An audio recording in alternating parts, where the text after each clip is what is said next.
Hi, ഞാൻ Sudheer vary.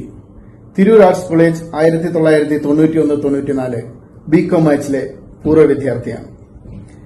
കഴിഞ്ഞ 26 വർഷമായി ദ ഗാർഡൻ സിറ്റി എന്നറിയപ്പെടുന്ന ബാംഗ്ലൂരിൽ താമസിക്കുന്നു. Money Mart Financial Solutions Private Limited എന്ന സ്വന്തം സ്ഥാപനത്തിന്റെ ഡയറക്ടറാണ്.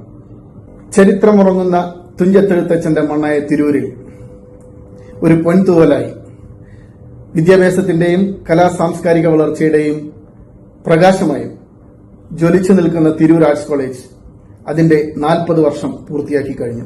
ഈ മനോഹര മുഹൂർത്തം ആഘോഷമാക്കാനും തിരൂർ ആർട്സ് കോളേജ് സാരഥി നമ്മുടെ പ്രിയപ്പെട്ട ബഷീർ സാറിന്റെ നേതൃത്വത്തിൽ ആഗസ്റ്റ് 9 കാരത്തൂർ ഖത്തർ ഓഡിറ്റോറിയത്തിൽ വെച്ച് അതുല്യം എന്ന പേരിൽ ഒരു പരിപാടി നടത്താൻ പോവുകയാണ്. ഈ പരിപാടിക്ക് എന്റെ എല്ലാ ആശംസകളും അർപ്പിക്കുന്നതോടൊപ്പം ഈ ചരിത്ര നിമിഷത്തിന് സാക്ഷിയാവാൻ നിങ്ങളോടൊപ്പം ഞാനുമുണ്ടാവും. ആഗസ്റ്റ് 9 ഖത്തർ ഓഡിറ്റോറിയത്തിൽ വെച്ച് നമുക്ക് കാണാം.